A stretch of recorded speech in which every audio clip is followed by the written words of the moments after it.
episode 19 of Strange Brow Radio. I'm your host, Tobe Johnson. Thanks for joining us.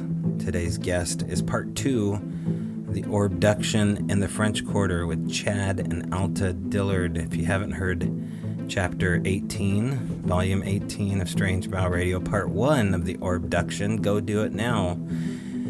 This is part 2 with Alta.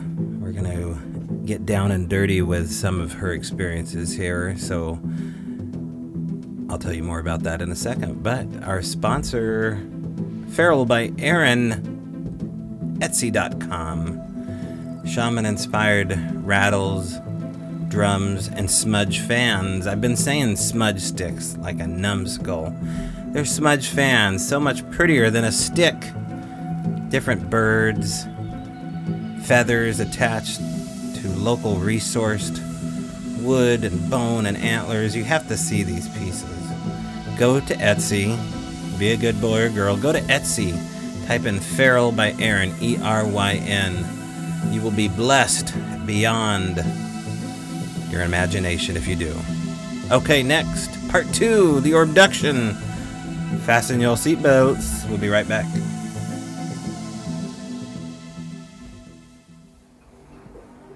Chad and Alta Dillard told their story, well, at least Chad did for the most part, in part 1 of the Orbduction in the French Quarter, episode 18. So as I said, if you hadn't heard that, go listen to that episode first. That will clue you in for what you're about to hear, which is Alta's point of view, an altogether different point of view, having the same missing time experience. How's that possible? Well, we'll try to explain. If you have an open mind, this is going to be very enjoyable for you. If you don't have an open mind, this is going to be very frustrating. You can imagine how they feel. So, Alta, I'll let her take it away. Okay, so tell us what happened as far as you can remember, Alta. Well, as just backing it up to that corner, would you mind terribly, because again, I know that you're limited with time, but I feel this has always been important, and certainly I will go right where you asked me, and I feel honored to be asked, but we represent Christine. She's given us permission to speak on her behalf about what she remembers, and I just want to make sure that we do have time that I'm able to share that. Well, yeah, her so experience is dealing with cryptids. so just so you know, that we can go as long as it takes. So don't feel rushed. Awesome. I want you to feel like we can just get this all out there, because I think what you're talking about is really important. So don't feel that we're on a time limit here. So go ahead and tell me your story. Okay, so 1 minute I'm on the corner, and then, I just want to go home. And then, as I said, I have no memory of coming off the street, but the next thing I know, I'm standing on the edge of a crater. Just to kind of frame all of that as best as I'm able to, because it's just all so crazy. It looks like I'm standing on, again, what folks may refer to as the moon landing. The supposed moon landings. It looks like that's my environment. That's what it looks like. I'm in that color frame, black, white, gray, bright, and white. That's the color scheme. So, and it looks like I'm on the moon or something that looks like that. I'm looking down. I'm on the edge of this crater. I'm looking down, and emotionally, I'm curious. That's all I remember. I just remember being curious. Like, what? So as I'm looking down into the crater, it's a big crater, but I don't have much to, give you measurements by, because I haven't dealt with a lot of craters that I'm aware of, or maybe I have. But I'm looking down in this, what feels like a huge crater with a really deep bottom. And at the bottom, I don't see any kind of movement of any kind through this experience down there. But what I do see is a big rectangle shaped, metallic looking structure. Thought it could have been a hangar, could be a craft. I have no idea. All I know is that there was no movement. As I'm starting to take that in, just trying to take that in, I, my gaze comes upward, and now I'm looking across the crater at the top, and there are orbs of light all around it on the perimeter. The lights, bigger than bread boxes, oblong shaped, more round oblong, feel like they had intelligence. White lights, not bright, not like overtly bright. I have to say comfortable, as strange as it all sounds. Next thing I know, again, I'm just trying to take this in. This stuff's happening fast. There's no time in this experience. I'm aware now of her, and that's how I describe it, the being, her. She and I are, oh, Chad, sorry, because I just got so excited over those lights and her. Chad's just reminded me I have to now share a portion of this story, just like he has in his account, of something that is very weird behavior on my part that I don't like to have to share, but it is the experience. I'm aware as I'm taking in those lights that there is something going on, something behind me. So I don't completely turn around, I somewhat pivot around, and there are what feel and look like humans in the only way I know how to describe it is a dog pile. There's 3, maybe 4. I didn't have a lot of time to take that in, but I did take it in. They seem to be of different age. I don't remember anybody of color, and male and female, and all dressed. And nobody looked upset. They seemed to be in suspended animation. As I'm thinking my normal behavior would be to go to them, I can be overly helpful. And so, I'd be normally running to them to try to unpile or figure out what. Well, I don't have that opportunity because then it is about her. And the her is now I'm aware there's somebody right next to me on the edge of the crater. And we're right next to each other. And I'm not afraid. I'm aware. Maybe a little startled, but I don't even really remember that too much. I just remember becoming aware. And she is over 6 feet tall, because I'm 5'5", yeah, something in there. And I have to put my head back to look up at her. She is perfect. I didn't know what perfect was till I had that experience. I had no idea that that would be my idea of perfection. But in this experience, she was and is. She's perfectly built.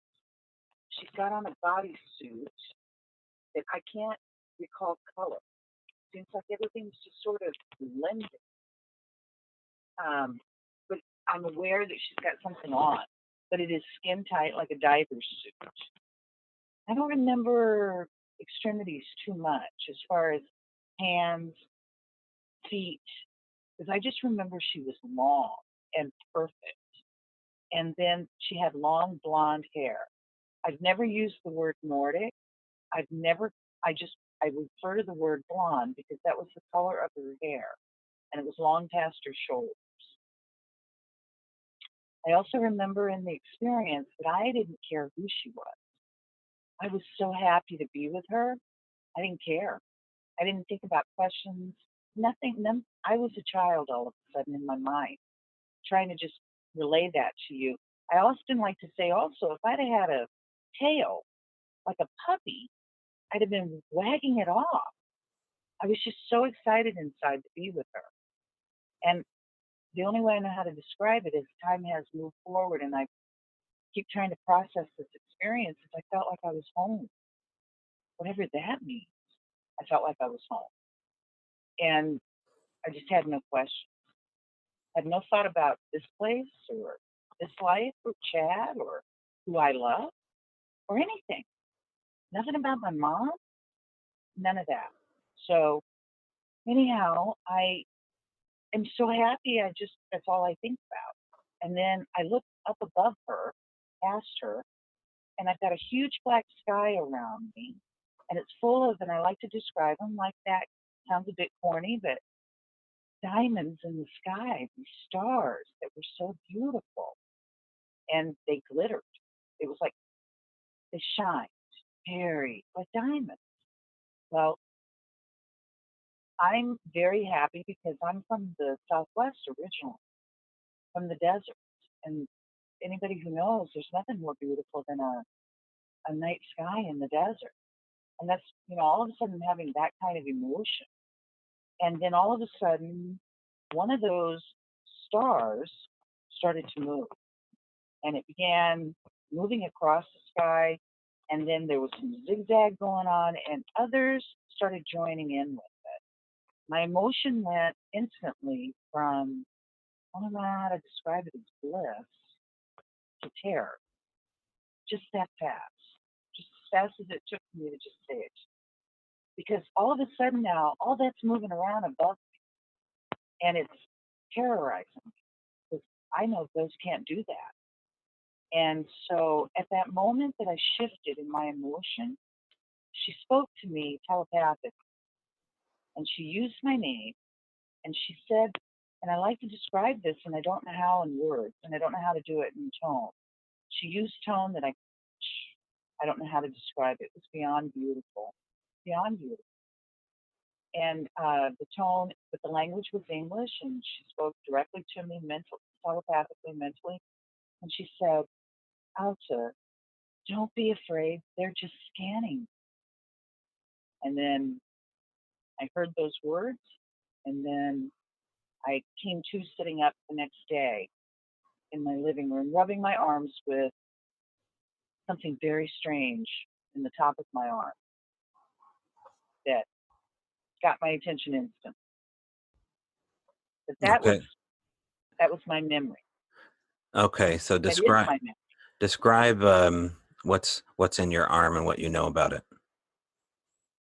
So I'd like to also mention, as I'm doing this, again, it's so important to have the opportunity to share this. It's such therapy. I'd like for anyone who cares to hear this, you certainly, and I'm so grateful. I'm going through unbelievable hell, whatever that means, when my eyes popped open, because I've got this unbelievable memory and terror, and now there's something sticking out of the top of my arm. Well, while that's all happening to me, where's Chad? Where's Christine? Where are they? I don't see them. Now, I see a lump in my bed, because I've got visual from my living room to my bedroom. I see a great big lump in my bed with, meaning blankets, big lump. All I can say to myself instantly is, "Oh my God, Jesus, I pray that lump is mine," meaning him. But Right. now I'm also realizing I don't see two lumps. This would be the one time that would be permissible, is for that second lump to be Christine in that bed with me.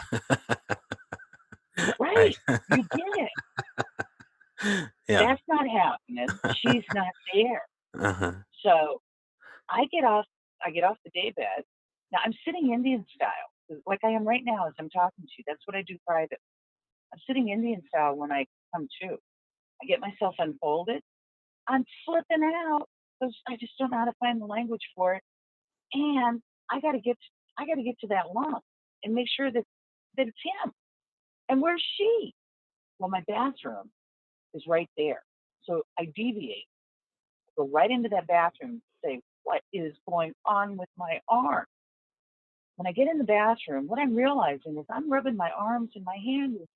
My fingers are rubbing over something that feels like a sticker, like a cactus stick, tiny, teeny, sticking out of my arm. Well, what's crazy about that is I can feel it with my fingers, to touch, but there's no pain. What? You can have a sticker and no pain of any kind? Well, it doesn't. There's no hurt, but it's there. So I find a pair of tweezers and I pull that out of my arm. It leaves a teeny, tiny, teeny tiny pinhole. No blood, no redness, but a teeny hole. And now I got this thing between my fingers.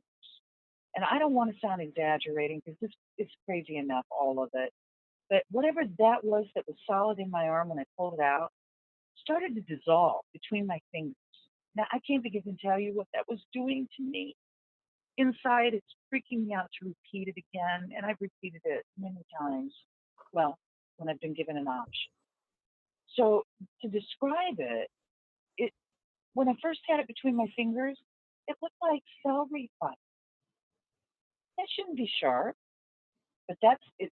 It apparently was changing that fast. I don't know, but that's what it looked like when it first was between my fingers and I was looking at it, and then it started dissolving. And then I turned on the faucet, and I say it truthfully, I scrubbed till I thought I was going to bleed. I wanted that off. I'm losing my mind now at this point, and I'm trying to be in a controlled hysteria. Chad, where's Chad? And I come out of that bathroom and I'm beelining for that lump. Well, thank God that lump got up, and it's Chad, and he's coming towards me. I know I describe a lot more graphically than Chad, but this was my reality. And I can see in his face instantly, he's got no answers. Now, that's all hitting me telepath or terror, whatever. Oh, no. So he's looking at me and he's expecting me to answer him how we got home. That's not easy. Tobe, you'd know that more than anyone as a man. That is not easy for a man to be left with. That kind of, he's out with two women that he's looking after and going to care for. And now he's home and there's no answer. Okay, so wait, now let's go. I want to ask you about Chad. Chad gets up out of bed. Chad, is this your first memory of seeing Alta coming out of the bathroom? Right. Yeah. And are you dressed? Are you, in your normal sleep attire? What's that situation like? Yeah, as far as I remember, I think I just slept in, my boxers and a t-shirt back then, and Okay. that's kind of But what you I don't have it. remember. You don't have any memory of coming home and changing out of your regular clothes. No. Okay. All right. Go ahead, Alta. So I've been so busy dealing with the front of my body trauma in the bathroom that I didn't take time because where's Chad and where's Christine? That's what's happening in my head. So I haven't looked at the rest of my body. When Chad and I meet and don't greet, just in this controlled hysteria again, he's now walking around me. And Chad, if you'll describe what you saw, because Chad saw this. Yeah, because we wake up and we're like, what happened, and all that. She goes, I don't know, but there was this thing in my arm, so she points down in her arm, and when she does this, I'm like, and look at this bruising. And it was as if somebody had had her, either from behind or, there may have been two, like there was these handprints around both arms, around like the muscle area of her arm. And again, 4 digits, very long. The finger bruising, they look like handprints. That they wrapped all the way around her arm. And the thing about it, again, no pictures back then. We weren't, Yeah, we'd like folks to know we don't defend our position. Yeah. That's the last thing on our mind is proof. At this point, where's Christine? Right. And we just want to keep bringing, we bring that back to the point because that's what we were experiencing. So we're not thinking about photos or nothing else. Well, describe these 4-fingered bruises around the muscle parts of her arm. Are they bruises or are they markings? Well, I want to say bruising, but they didn't last long. Like the regular bruise. Maybe 20.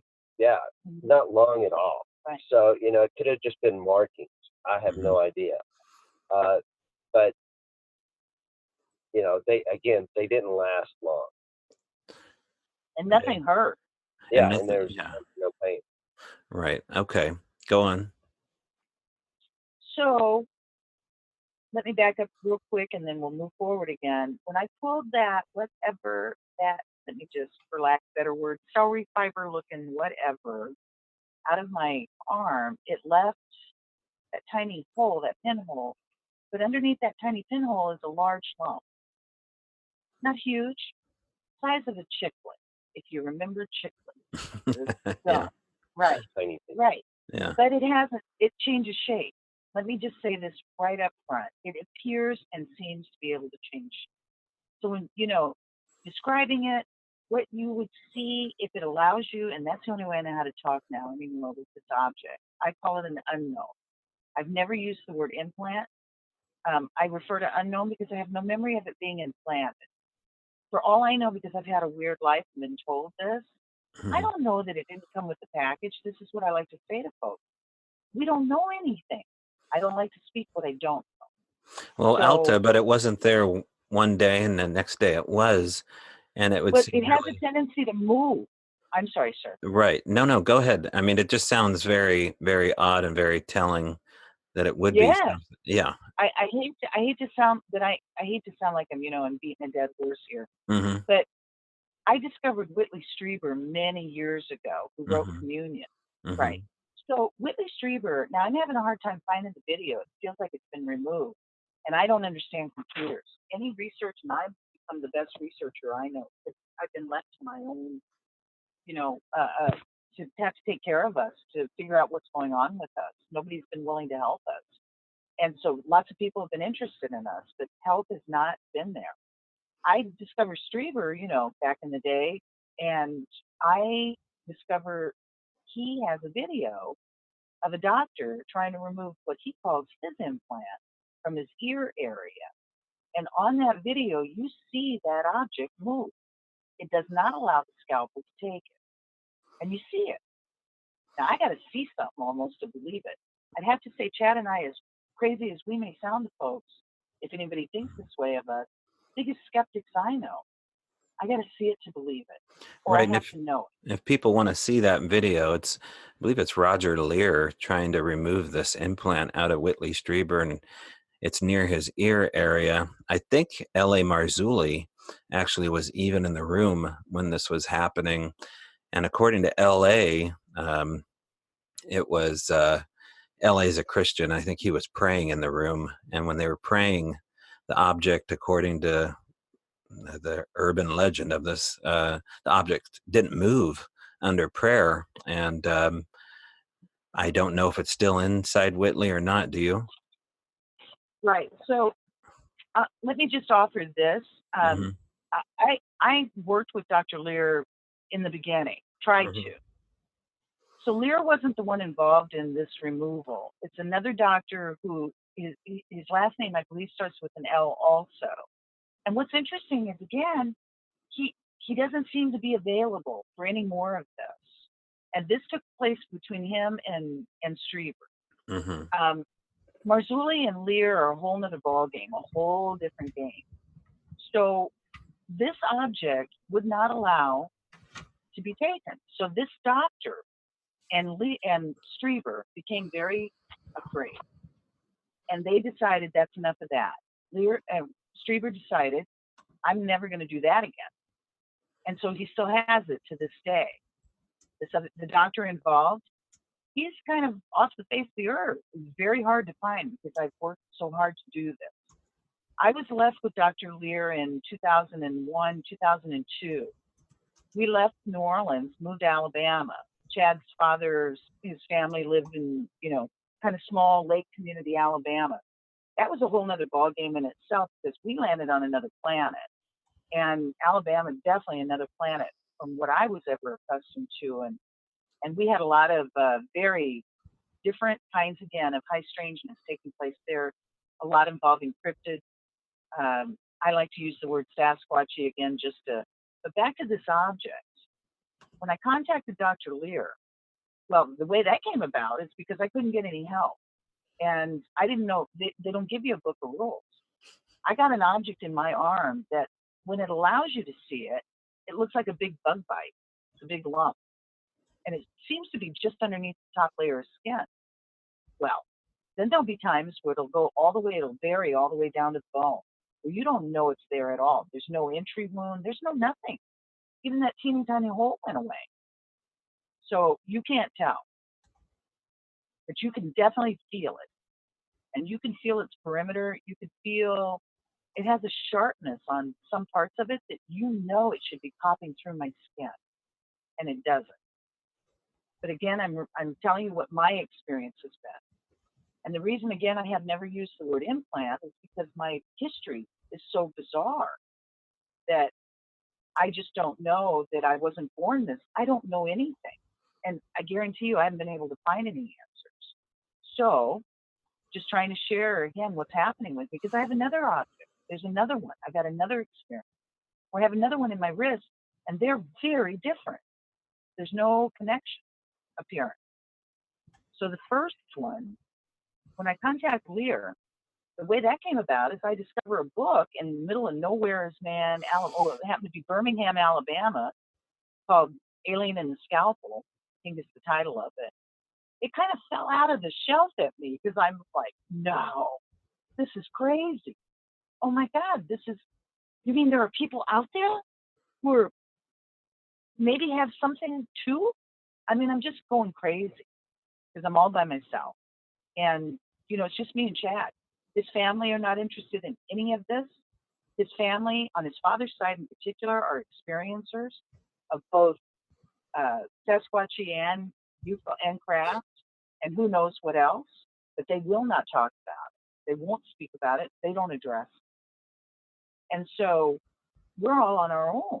And, particularly back then. Now, I discovered this book. I read it fast and furious. Dr. Lear at this point has removed several of them, but he's still fairly new in the game as well. There's another man by the name of Daryl Sims. Those two were co-partners in all of this, their words, implant business, and then they had a falling out. I had bad timing, and I imagined I caught him in the middle of that war that was going on between them, and it created a lot of chaos in trying to understand these objects. So, talked to Daryl Sims a long time on the phone. He knew I wasn't lying. It just kind of went south, though. I don't know why. He didn't go any further with us. Back to Dr. Lear. Dr. Lear requires x-ray immediately. I'm in Alabama. He's in California. Okay. Can you guide me? He just makes it clear you got to get that x-ray. I met a MUFON group. I'll mention this. That was a terrible mistake on our part at that time in the state of Alabama. A woman that had been director of that organization, she no longer was director, but she was highly sought after from, lots of people thought highly of her. She was still very involved. She learns about us. She makes it clear that they've got a doctor on hand, a medical doctor who has come to their meetings, who made it clear, and I'll just paraphrase it. If you ever find a live one, you bring them to me. I'm interested. So I guess I was a live one. The MUFON group not the group, this woman arranges for us to meet this doctor. Now, Chad and I have to drive 2 hours to his office. His medical office, sits out in the middle of no man's land, Alabama. Very Southern Baptist, dry county, meaning you can't drink there. Alcohol, can't buy alcohol. It's very quiet. And the last thing he wants is for anybody to know what he's doing. So he has a skeletal staff that night. We drive 2 hours. The MUFON woman, she's going to come 2 hours from another direction and meet us at this doctor's office. When we get there, it's not just her. There's a carload of them, and they've all got tripods and cameras. The MUFON people, they're pretty sure they're going to come in and watch this doctor cut this out of me. They don't care to meet me. They don't want to talk to Chad and I. Nobody's interested in what's happened to us. They just want it all on film. And this is without your permission, right? They didn't clear this with you? We had no idea. Yeah, we didn't even know that they were coming. Right. We just thought it was, we just understood I was getting an x-ray and that this doctor was willing to let me have that x-ray. Because you can't just go get x-rays and just have them. It is not that easy. So Anyhow, trying not to sound like a victim, but we've had a lot of that happen to us. And just, just trying to share the story as truthfully as it happened. I'll fast forward as we went through a lot of abuse to get that x-ray. We got doctor, let me just say this to you. Nobody believes this part of this story. That's too bad, because we should be believed.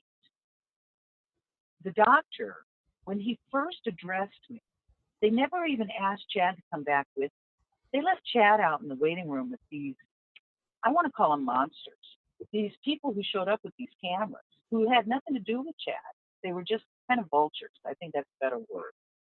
So they don't even, Chad's not even involved in this. So I'm back there by myself with the doctor and this ex-MUFON woman. And doctor bends down to talk to me. He's very kind, and he's almost treating me like I'm a child. Okay, I'll take gentle over me. He runs his arm up. He takes his, first thing out of this doctor's mouth to me was, how long did I know I had been psychic? Now that offended me instantly. I don't tell people those, I don't use that word, and I don't tell people that. I don't use what's happened to us to ever benefit my business on the other side of what I do professionally, never. And the fact that the doctor knew that about me made me so angry, because that told me this woman who doesn't know us was speaking about behind my back, and Chad. So again, there's no respect right off the bat. Well, I'm still there to get that x-ray. Stupid me, but I'm determined. If Dr. Lear needs that x-ray, it's the only way he'll work with me. So I got to take this. I get the doctor, he's bent down. I'm sitting on an exam table with my legs over the table. I've worn a sundress, so he's got easy access to my arm. The unknown's in my upper arm, on the outer, in the muscle area between the shoulder and the elbow. Easy access to it. It happened to be sticking out. Strangely enough, it was in a lump form. That's what I mean by that. Now, again, no exaggeration. The doctor started his hand up my hand, and then up my wrist, and then up my arm. And I think he just thought, that was the way he was going to examine. But he's talking to me very childlike. And then all of a sudden, his face changed instantly. His expression changed instantly. His tone changed instantly. His hand pulled back like the object, and the only way I know how to say it, bit him. Now, I've never felt the object. It's never hurt me. I have no idea what's going on here, but that's what I experienced. That doctor changed instantly. He wanted out of that room. He wanted away from me, but he didn't stop me getting the x-ray. I was allowed to get the x-ray. I'm now sent back. I mean, it just ended that fast. He didn't hear any of this story. He knows nothing like what we've been allowed to share with you. I go back to get the x-ray. He's only got one woman, his x-ray tech, on duty. The object chose not to take a picture the first 2 times. Now, this woman, by the 3rd time, she's losing her mind, because she can see it sticking out in my arm. You can feel it, but it's a blank x-ray. It's an x-ray of my arm. It's a skeletal x-ray of my arm, but it's as if nothing's there. Now they all want me gone now. Chad's clueless. He has no idea what I'm going through, because he's out in the waiting room with these people and their cameras. They don't know what's going on, because nobody's talking to them. Next thing I know, I finally say to the heavens, throw a dog a bone. I have got to have this picture. Now that's crazy, but that's what I do. And it took. They hustled me out of the x-ray room as soon as they got it developed. They got me up to the front window. Doctor's behind the glass. He never comes out. His x-ray tech, I don't remember seeing her again. He's got his cashier or whoever she is, nurse, I don't know. They're all behind the window. I offered to pay for the x-ray. They refused the money, and they just hand me the x-ray, and they want me out. They hustle me out. They got all the other people outside of the building by now. They got them all standing out in a dark parking lot. Now remember, this is out in the boonies of Alabama. This doctor is on a lot that's got gravel, but there's nothing around him but woods. Foresty is what I remember. And main highway kind of off the exit. So I get out there with the x-ray, and it's dark. And I mean, it's dark. This man doesn't have lights out in his parking lot. The doctor comes around the corner of the building, and he comes up to all of us. But he says it loud enough for everybody to hear this, but he's directing it to me. He said, I don't know if you drink or not, but I'm going home to have a huge. Now, he said it with a tone of fear. He spun on his heels, honest to God, I can't make this up, got in his car, and he threw gravel. He couldn't get, you hear Chad giggling. He threw gravel, he could not get away from there fast enough. Now, all these MUFON people, they all want to go to a restaurant and hash it out. Okay. We get to the restaurant, because by this time I should have, been long gone. We go to the restaurant, because again, I don't have anywhere else to turn. I'm thinking, MUFON, they're going to help. I don't know what they can do now, but we get to the restaurant, and they're all figuring this story out. And I say to them, now they're not dealing with Chad and I. We're at the end of the table. We're like the stepchildren. I finally insert, folks, that doctor's never going to do this again. He's never going to do this again. I'm so sorry, but I'm positive he don't want nothing more to do with this subject, whatever this subject is. Well, they're not hearing me. If I can see dollar signs in their eyes all the way back then. And so, fast forwarding the story, I get that x-ray sent to Dr. Lear. In no time, Dr. Lear responds to me, I've got to have a second picture to alleviate artifacts. I tell Dr. Lear, oh, dear Dr. Lear, you have no idea what we've just been through. Can you give further guidance? He doesn't want to hear any of this. I get it. He just makes it clear, you get that second picture, or I'll send back the first one, we'll forget the conversation ever happened. Yikes. Okay, he means business. So I tell Chad, you're going to call the doctor, and you're going to make an appointment for us, because he's mad. And I want doctor to know that this is my husband, and that this is respectful, and we are respectful of each other. Now, Alta, why do you have to go to the same doctor? I'm trying to figure that part out. If you just need an X-ray, you don't even have to you're mention. Not likely to, right? But you're not likely to walk in and get an X-ray and be able to take it. I couldn't find anywhere where I could just get one to take it. Right, you need to have an order sent. But yeah, okay. Right. And see, and Dr. Lear wasn't assisting me. That's what I was asking for. Mm-hmm. And I was left on my own. So. And plus, we kind of thought this was going to be easy. Hey, we'll call him up. We'll go down there, give him his, pay for this one. He's done. It was, yeah. Well, that's not how it played out. Chad was smart from the very beginning. He wanted no more to do with this either. He knew the doctor wasn't going to want to see us, not with what we've been put through. But he's a good husband, and he was respectful. Now, please remember again, I'm just repeating what we've been through. I would never do any of this again, ever. But this is what I did. I knew Dr. Lear was the only person in the world, the only game in town, only one in the world dealing with this subject. That's just nuts. This doctor that I'd just gone through all this hell with, like Chad said, it's going to be easy. Even though he didn't think so. We just figured, I insisted. So Chad finally called. I'll fast forward again. I'm trying to get the story sped up for you because it's so long. Whoever answered doctor's off at his office told Chad, doctor's out of the country. Basically, click. I have to tell you again, I would never do what I'm saying right now. I'm just honest. I became so angry, I couldn't think straight. I was insulted, and I couldn't believe what was happening to us. So in my anger, I told Chad, I said, we're going back. We'll show him how to do a peaceful Indian sit-in. I said, I'm going to get that picture. Well, he's furious with me, but I rule at that point because he knows that I'm not going to stop like a pit bull. I call that crazy woman, ex-MUFON woman. I inform her what her doctor has just done. She's pissed because, it's given her a bad name. And so she decides she's going to meet us there. She's going to join the sit-in. I didn't ask her.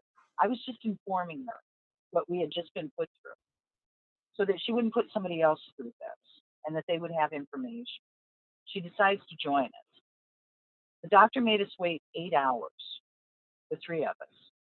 He hid for 8 hours. He never let himself be seen. I guess they knew at 8 hours we weren't going nowhere. Chad went out in the parking lot and had a nap. Her and I sat there, just stoically sat. We waited. Finally, she and I got herded back there. Chad had come back in by now. Chad's with us. All three of us get herded back into a waiting room. Doctor comes in, and he is livid. And you can see it in his face. And next thing I know, there's not a lot of no conversation going on. It's basically they can't get rid of me for some reason, because he sure could have, but the x-ray was allowed. Chad and this woman are sitting in the waiting room. I go back to that x-ray and I'm put through that hell again. It chose to play tricks. It would not allow a picture the first time. When I go back in with Chad and the woman in the waiting room for that x-ray to get developed, doctor comes flopping through the door. He's happy. Now his whole tone has changed and he's just very happy. And he says, nothing there. It's over. Like, go. And I'm pissed. I'm so pissed now I can't think straight because the object's sticking out in my arm. And I say to him in front of Chad and this woman, then doctor, what is this?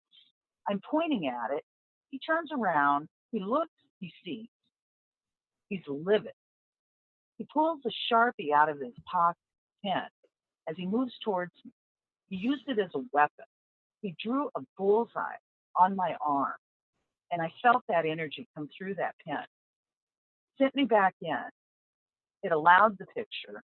They took $100 from me and sent me on my way.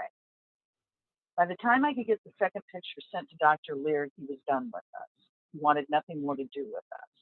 There's more to that story, but we've never used public time to ever out anybody about anything. Just what has happened to us, because we're still trying to get help. We've just had a very difficult time finding them. So, Alta, what did it show on that secondary x-ray? So the x-ray shows a round-ish, whitish little blob. A little roundish, help me check. Tiny speck. Yeah. Well, it's bigger than a speck. It's like a little tiny mass. And it would take eyes that can look at an x-ray to see any depth to it. Because to the naked eye, you just see there's a white little mass in there. And it looks very benign. It don't look like it does tricks.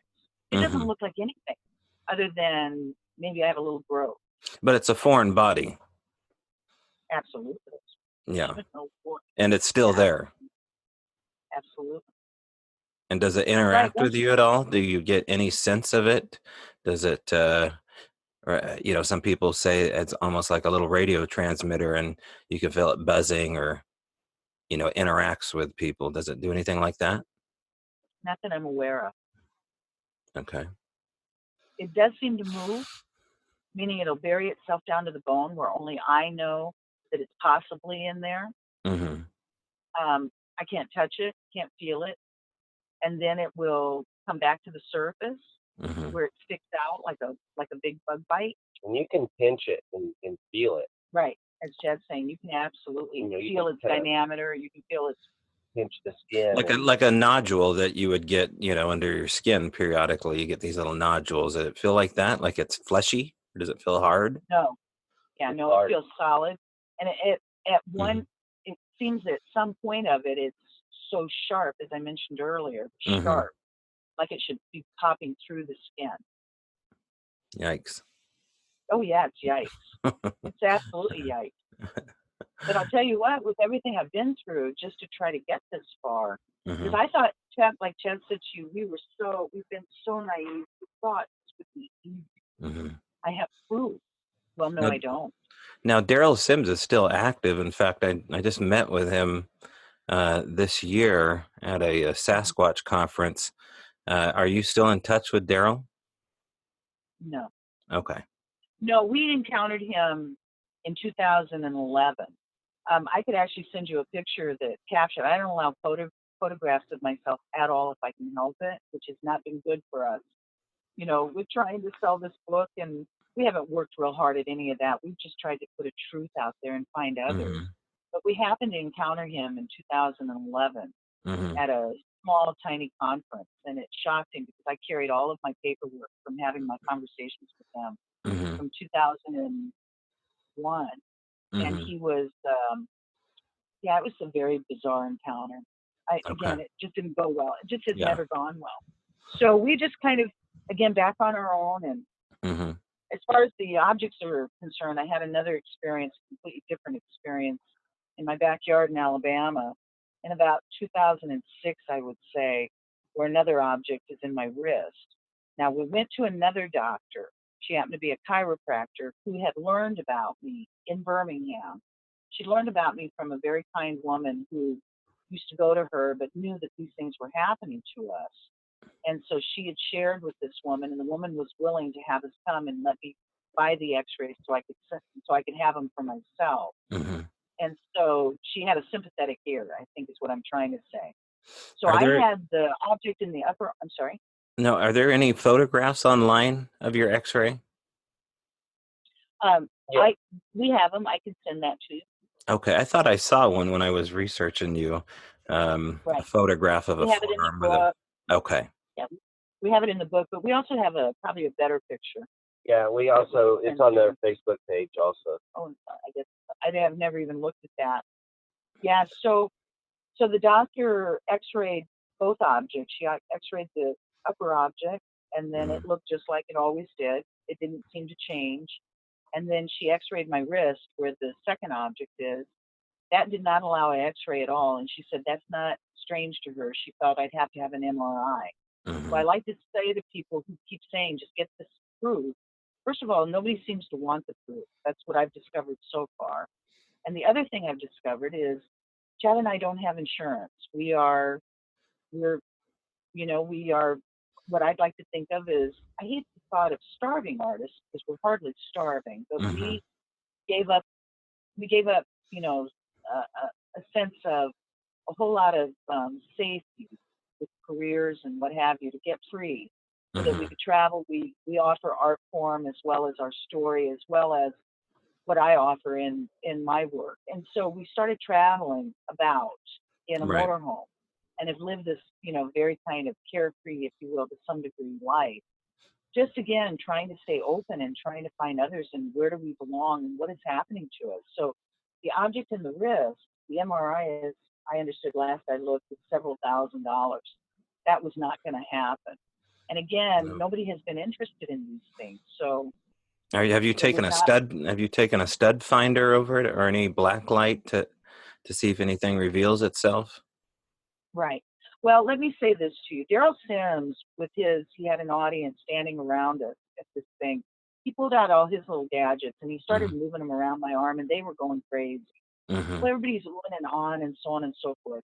Stud finder does not work. I don't Mm-hmm. know about black light. I don't remember about a black light. I don't think remember we've the tried black Most light. magnets. right. Magnets Supposedly, don't there's work. phosphorescence around implants. Right. This is one of the attributes. Mm, Mm-hmm. I've heard that. Yeah, Okay. I've heard that. But again, knowing now how different the two are in my body, just Mm-hmm. the two I'm aware of, I suggest, and let me just say this, I'm pretty convinced nobody knows nothing. This is what I'm sure of at this stage. People do not want to hear this, but if we don't start to open up our minds, could be why we're being shut out, could be why we're not getting connected as we should be. But we are very determined to stay honest and keep putting it out there. I spent I spent over an hour on the phone because it wasn't by my choice. It was arranged for me to talk to a man that Dr. Lear brought on board, travel about with him to study these, what they call implants. And I spent an hour on the phone with the scientist, and he freaked me out, first of all. He spoke so much stranger than anything I've shared with you or that Chad could share with you. It was so strange. He immediately started telling me that he was making babies out in space, hybrids, and so on. Well, that's language I'm not interested in because that's not my language. That's not my world that I'm aware of. But I need regression also. I paid a lot of money to get it done by a very well-known person, and did not go well at all, and I was not regressed. But I have a lot of time, that's in there that's missing that I'm not sure anymore. But back to the object, the unknown. Well, let me ask This Chad. Let me ask Chad real quick. Chad, you don't no objects in you, nothing like this.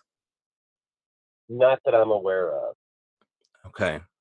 Have you been X-rayed yourself in certain areas and it came back as, or have you even sought to get an X-ray? Yeah, no, I wouldn't know where to X-ray. So, Right, yeah. right, right. Yeah, But no yeah, strange markings on you at all. No four-fingered handprints, nothing like that. right. Now, I Okay. do have this one very strange mark. It's kind of on my belly area, and it's like when either I get out of like a hot shower or only I in the last can. few years. Yeah, and this just happened in the last few years. And it's kind of like this mark on my skin. It won't get red. It's like the pigmentation is, like just stays white, like my regular skin tone. And but it's kind of looks like either like a fan blade or like that radiation kind of warning fanny looking symbol that they use for like. Oh yeah, really yeah. Like three triangles kind of pointing in on each other. Right. And that's really the only thing I noticed that like in 2006 or so, something like that. Right. But that's about the only thing I remember that I've ever noticed. Okay. Let me fast forward here, and we will come back if you guys are willing to. We can come back at a different rate and get into more of the current stuff because I'm curious about what's going on with you after 1997, and of course, as recent as Valentine's Day. But I want to get to Christine and get her account. She can't be here with us telling her story. Why is that? She's always chose to never be public. I got her several years ago to at least put it in writing for us. She wrote in writing. It was very vague because she's vague about that night. She seems to have less memory about that hour and a half that Chad and I have. But she certainly is not in disagreement with anything that we're saying. In fact, she went on further to say that she's given us permission to speak on her behalf because I always knew this is three of us. This is not two of us, and it's not one of us. Because I'm the one with this obvious whatever is going on with my upper arm, whatever this is, seems like it singled me out from them. And I've worked very hard to make sure that everybody understood this is all three of us. She seems to take the thought, at least she did in the past, that she was in the wrong place at the wrong time. She felt like it was directed more at me. And so and again, I think that's because I'm more outspoken. Chad certainly speaks well for himself, but I'm the one that's been kind of the crazed over all of this. I think that Chad would have been fine just sharing it when people wanted to ever hear anything or whatever. But as far as reaching out and writing the book and all of that, that's been really my push because it's been my drive. So what happens with her is I have to back up before the night of 97, that event with three of us. Relatively very shortly before that night, Christine had seen a guy for a very short time in her life. I say a minute in her life. I call him Dark Boy. He was adorable like she is, but he was her polar opposite. He had long black hair. He had a darkness about him. He was very nice. I spent very little time around, but she didn't see him very long. The day she decided to not see him any longer, it was just because she wanted to see other people. And so she calls him over to her house. It's in the middle of daytime, middle of the afternoon. Let me mention also, Christine is very upfront and very direct. And she has no problem getting right up on you. She's huggy and touchy and like we are. And so my point is when she decides that she's going to break up with this guy, she calls him over to her house. He doesn't know. So they meet on the front porch. They're very close, like face to face. I'm paraphrasing this, but basically she tells him, I want to see other people. I like your butt, sort of story. She says that as she starts telling him this, he's beginning to get very emotional. And then, this is her words, he shape shifted into a wolf. He changed into a wolf in front of her face. She said she turned her head away hard and fast. The way she described it was exactly what I did when I saw that whatever that floating something was in the sky.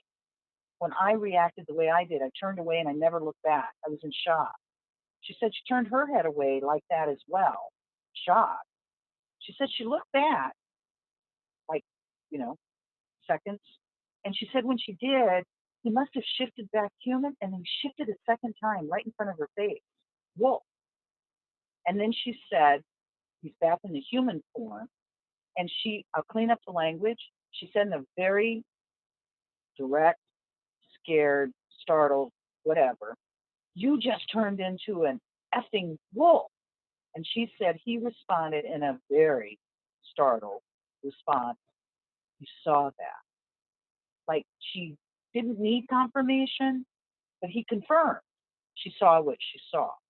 And this was very briefly, within weeks, if that long, prior to our night of the three of us. Her story is she remembers that corner with us. She remembers it being quiet and no people. And the next thing she knows, it's somewhere, as I said, between 3 and 4 in the morning. Now, we know it's 11-ish. It's around 11 o'clock that night. That's when I like to say our lights went out or our light went on. Next thing she knows, she's behind the steering wheel of her moving car. As I said before, it's moving slowly, hit a parked car, knocked off her rear view mirror. Car seemed to be obviously driving itself. And she said, next thing she knows, she's in his neighborhood. Now, he lives in a hood, not someplace she should be at 3, 4 in the morning by herself. He lives in sounds like it's a fourplex. I've never been there. It's her description. Sounds like it's a big old Victorian type house that's turned into a fourplex apartment. He conveniently has the downstairs part. This yard house has a big iron gate around that she says is always normally locked. Of course, not this morning. It's open. She gets out of her car. Now, this is so against her, anything we would know about her, as far as personality. Yeah, he was the last person that she'd ever want to see again. Oh, boy. I mean, ever. And so she says she goes up the stairs. She gets up on his porch. His door is open. She said he's inside the front door. He's sitting under a light fixture, playing guitar. She said he stops playing guitar and says something crazy like, yeah, he looks up at her and goes, we've been waiting for you, or I've been waiting for you. Like that. This cryptic, creepy. She said that she starts to feel very emotional, and my understanding is starts to cry. She said he puts the guitar down and leads her into a bedroom or a room, lays her down. She said she literally cries herself to sleep. Now, that's very weird behavior. We don't know her like that at all. She's usually very controlled and happy and or angry, but not a crier. So she said it must have been she said it had to have been somewhere around sunrise when she woke up. And she said that she realizes where she's at. And she said she is dressed. It didn't appear that he did anything to her. She said she got up and she got the flock out of Dodge and she never looked back. And that is her account.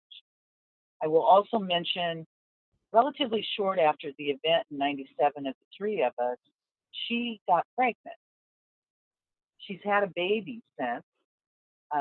He's now 21 or 22. She's worked very hard to give him an amazing life. He sounds quite amazing. We've met him a couple of times. Last time we saw him, he was around 10. So she's gone on since this event to get a degree in environmental science. So she's backed herself up completely.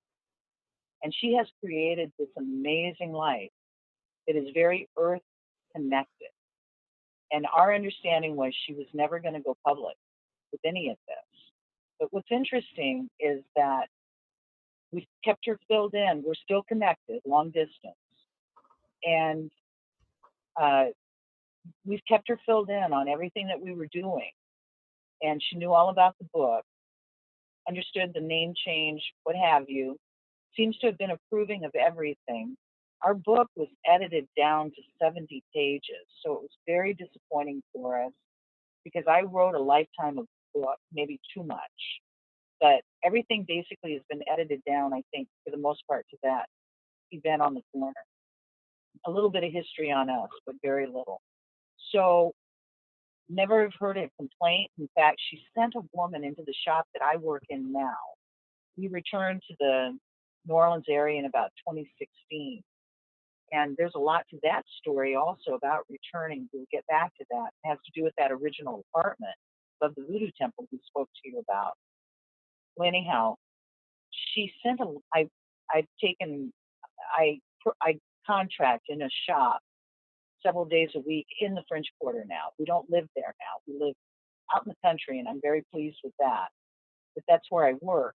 She sent a woman into the shop that had come from where she lives, city and state she lives now, to buy several books because we offer the book in the shop I work in.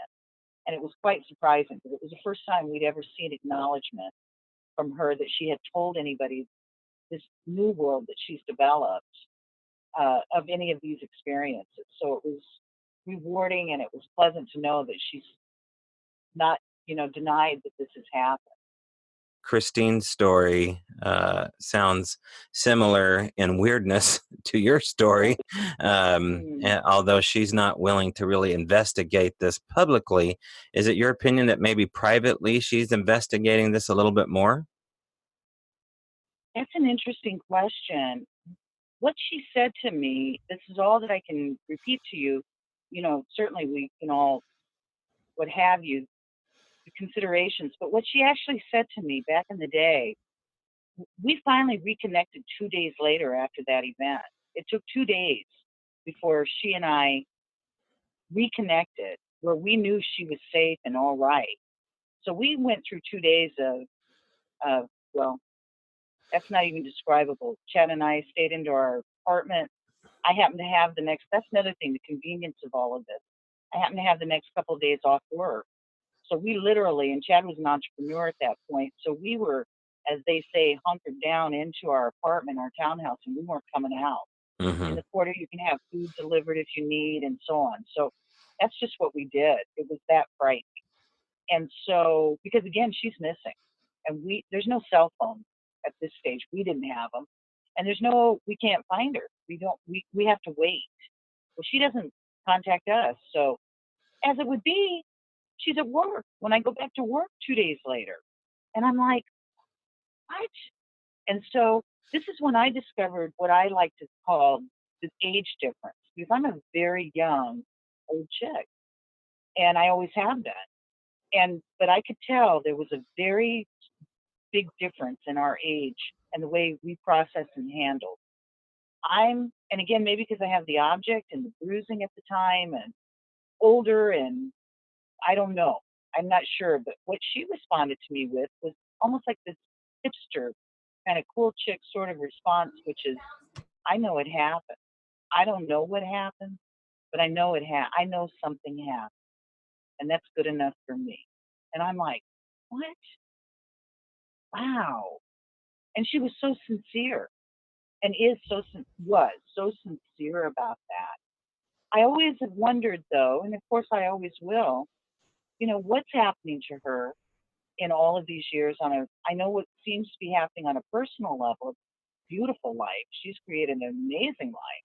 She has a love in her life, engaged, I understand, and what have you, an amazing life. But I've often wondered, as her son continues to grow and has his life, what's happening? And is anything happening? And will it ever be repeated or spoke about? So that's all I can do is just wonder. Right. Well, these things obviously are time stamped or time coded. And I mean, they've even told you that in time, these messages will come clearer to you. So maybe that's part of the unfolding here. I want to thank Interesting. both of you, Chad and Alta, coming on to discuss something, I guess you would call it life altering. Certainly shaped a new worldview for both of you. Again, the book is, of course, Orbduction in the French Quarter, and you can go to their Facebook page. You can probably find them on YouTube, all sorts of social media, and they can get your book online at all of the networks.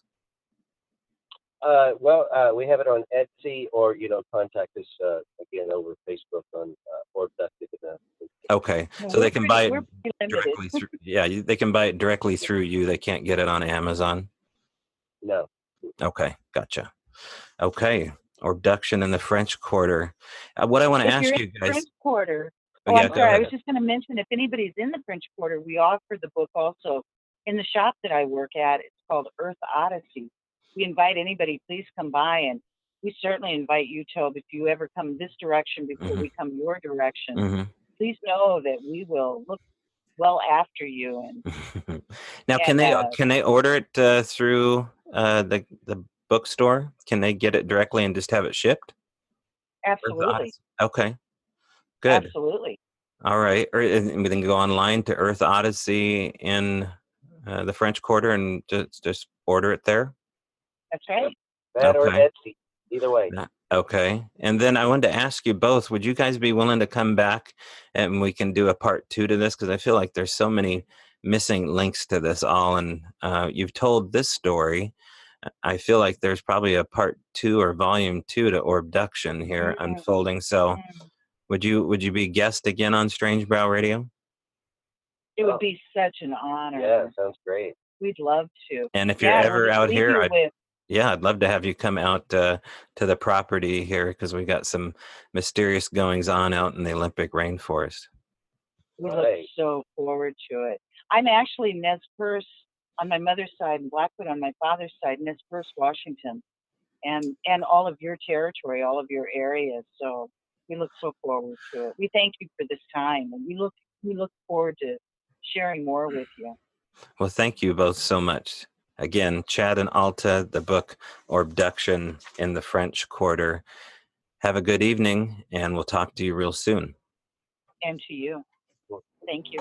All right. Thanks again to Chad and Alta Dillard for telling their story, The Orbduction in the French Quarter. Go get your copy now at the New Orleans bookstore. Okay, we'll have them back for round 3 down the road, and we can talk about what happened on Valentine's Day. And I'm sure that probably along the way, we might even have them out to visit us. I think we were talking about them coming out here, where we still get some pretty interesting stuff happening in and around the property, and we'll include that down the road as well. All right, don't forget that if you have an encounter, a story, or you'd like to know more about the show, have guest ideas, or just want to drop a line, have a comment, you can do that. Get a hold of me at strangebrowradio@gmail.com. You can go to strangebrow.com. You can go to the Facebook page and type in Strange Brow Radio. You can just kind of find us all over. And then we have our live events. We still do those every second Saturday of the month in Cottage Grove, Oregon. That's your chance to hang out with a guest speaker and be a part of the crowd and have a nice libation. That's at the Axe and Fiddle in Cottage Grove. And we do stream from time to time on the Strange Brow Radio Facebook or Instagram page. And there you can find the speakers live and in action. I'll tell you more about 2020. We got some big things that we're working on for 2020. Maybe soon we can tell you the details. I will tell you that in June next month, we're going to have Biggie at the Point Casino in Washington State. Address yet to be determined. I will be there. I will be doing a remote with Ron Moorhead. I can almost guarantee that. I'll tell you more next Sunday about that and how to be a part of it if you've got a story to tell.